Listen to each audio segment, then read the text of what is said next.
And go. Good morning. I'm Julia from Rising Spiral Massage, and this is Jessica, our office manager, and today we're going to show you our technique of the week, which is going to be a subscapularis stretch and deep tissue technique. This technique comes from Thai Yoga Bodywork, and it's something that we teach in our group mentorship program. We just finished our group mentorship program for the fall. It was a huge success. I'm so excited for the spring program. So if you're interested in learning techniques like this, you can reach out to me at any time at info@risingspiralmassage.com. So without further ado, here is the beginning of the subscapularis stretch. So for this one, as most massage therapists know, subscapularis is a big culprit for internal rotation of the shoulder. So when you get somebody with this internal rotation pattern or forward shoulder pattern, we often see it on both sides, they can really use some subscapular work as well as pectoral opening, of course.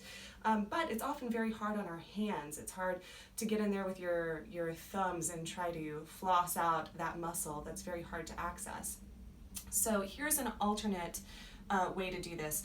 We have just decided that we like using fuzzy socks for this technique. So if you happen to have some fuzzy socks, rather than cold feet like I typically have, it might be helpful for your client for you to just slip on a fuzzy sock to use for this technique.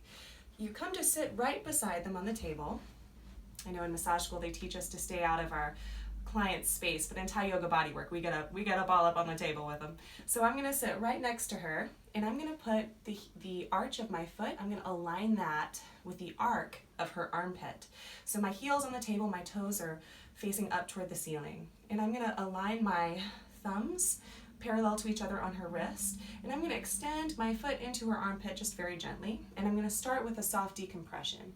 We're not in subscapularis yet. This is just a warm-up. She should feel a good stretch along the back of her arm, especially because she's got a little bit of carpal tunnel. I bet she really feels this. Does this feel good, Jessica? Mm-hmm. Nice. So I'm pulling back at the bony landmarks here, the pisiform bone and the hook of the hamate here. So I'm going to pull back gently and traction the wrist from those bones, creating some space between the carpals.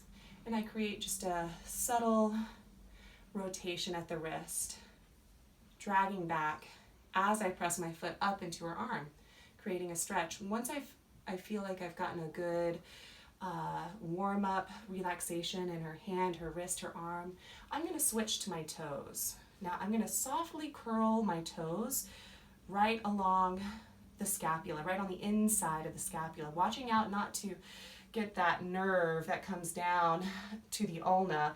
I'm just putting my toes right on top of the scapula here. And if you want further advice on how to curl your toes, you can check out our previous video where Larissa tells us how to shape our feet in a safe way. I'm softly curling my toes here, and I'm finding the anterior face of the scapula, and then I'm going to pull her shoulder back, or pull her arm back toward me. So this is very easy on my body, no stress at all, no work at all even. And I can start mobilizing her arm across her body, keeping my toes right where they are. They're the pin in this pin and stretch. I can softly internally rotate to get into the belly of the subscap, softly externally rotate to open that subscap up, all keeping my pressure with my toes consistent. How does this feel? I feel it. You feel it? Mm-hmm. Is it intense? Is it too much? Would you like more or less pressure? A little less. You got it, girl. Very intense. How's this pressure here? Better. Good. Great. So as you can see, very, very intense stretch, very effective stretch for the subscapularis. Thank you very much, Jessica. Hope to see you soon.